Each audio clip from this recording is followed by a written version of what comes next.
What's up, fam? This is your boy JJ with the Heart of Dating Live Radio Hour. Positive, encouraging, Heart of Dating. Let's go. This is my best attempt at doing my radio voice. Unfortunately, it's just going to be me in the house. Kate can't make it, but don't worry. I have ChatGPT to replace her. That's all she uses these days to answer anything. She actually likes to pull up mid-argument. I'm not sure if I should ban it or not, but it's pretty tough to argue with her and the whole entire internet at one time. It was already hard enough just arguing with Kate.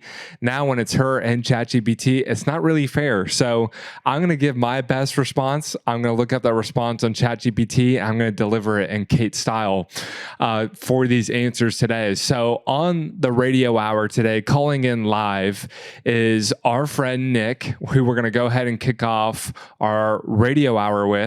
Nick, do you want to go ahead and call in? And in the meantime, I'm going to read your question from the audience, and we're going to go ahead and go from there. Here we go. Nick, welcome, my friend. Hello, nice to be here, JJ. It's funny hearing you talk about ChatGPT because my current job right now, I teach a couple screenwriting classes at UW-Madison, and I'm kind of leading a crusade against ChatGPT because I could so easily tell when my students use that for their assignments, and I tell them right on the first day, I'm like, if you do use that for one of the assignments, I will be able to tell, and I will give you an automatic F. Wow. Does that work, or do they still use it? I haven't been able to tell since I said that. So I think as of now I'm in the clear with that. But well, maybe they're just getting really good at hiding it. We'll have to see. Maybe, yeah. So. It'll be interesting to see if you catch my ChatGPT response to your brilliant question. So maybe. Yeah. Should we jump in? Let's do it, man. Okay. So, Nick, you say you're currently in a church, a young adult group specifically, with lots of young families and couples. It just seems like every girl in my age bracket is either in a relationship or married. Not a lot of eligible single women. So that's a great statement. What would you say is your top question behind that pain point? So I would just say, so my situation has changed a little bit since I put that in there. That's great. I do I was emailing with Alana because when she was checking in with me about this. So I actually do have a first date on the calendar with this girl who I've been talking to the last couple of weeks. So, so that way, and that certainly wasn't the case when I put that in there. Well, that's amazing. But Let's just pause there. So is this girl from your church group, or is she from elsewhere? She's from another church in the Madison area. Okay, great. So certainly since I put that in there, I've expanded beyond the reach of just the church I'm a member of.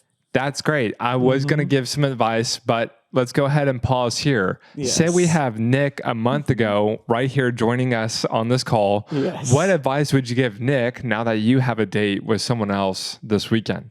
So I would just say to younger me, I think to a younger me as in me a month ago, I would definitely say just kind of, my biggest thing I've learned throughout this process is that, and I'm lucky enough to be in a fairly good sized city with a lot of other young churches, and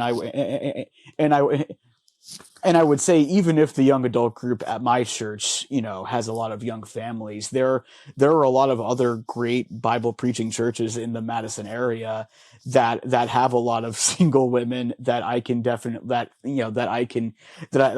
could visit some of their young adult events. I can even on an app like Hinge, where you can filter by Christian, you can meet other people that way and just check in and learn about them too. So yeah, well, that's great. I would say first and foremost, for me, hearing this question, I don't know why we automatically limit ourselves to only our church community. Exactly, yes. Which is, I totally understand. There is a benefit, there is an advantage to dating within our community, which is we know these people already. We know who their friends are. We know who disciples them. We have a lot of ideas about what their character is like.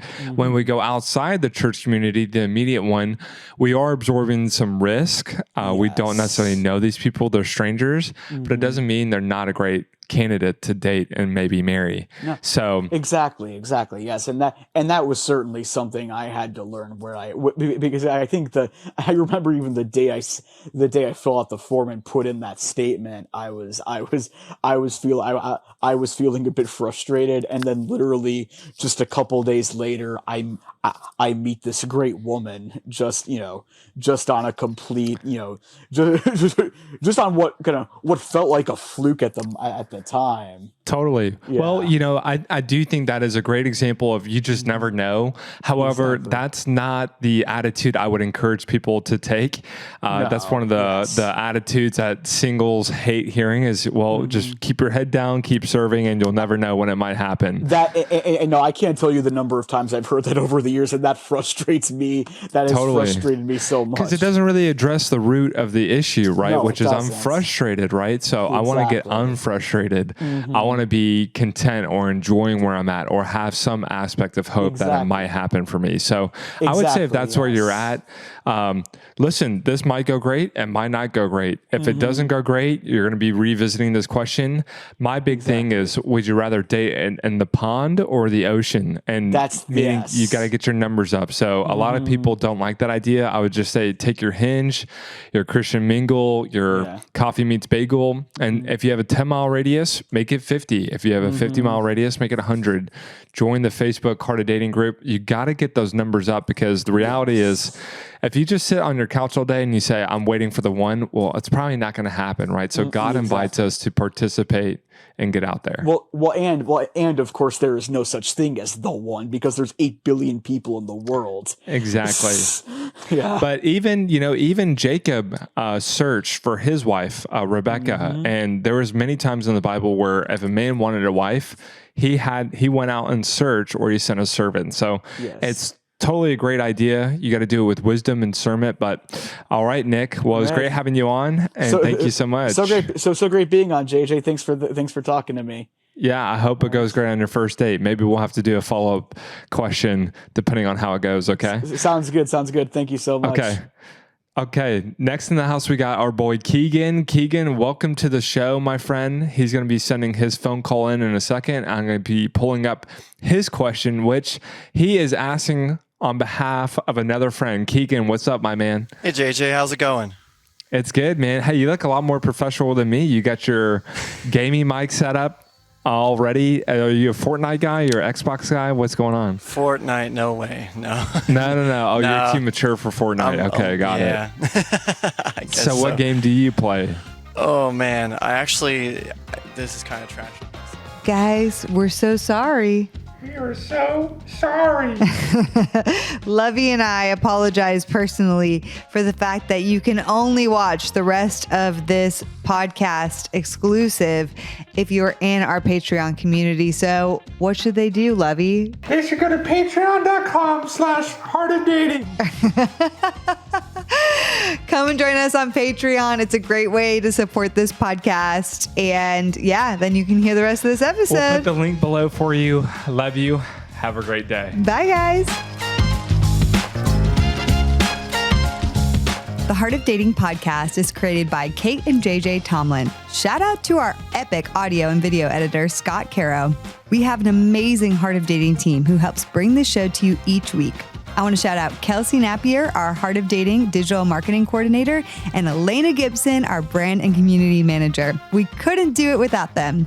Now, if you guys have never ranked us or reviewed us on iTunes or Spotify, would you consider doing that? It would mean so much, because our podcast can get more discovered and more people can learn how to better date as Christians. Don't we all want that?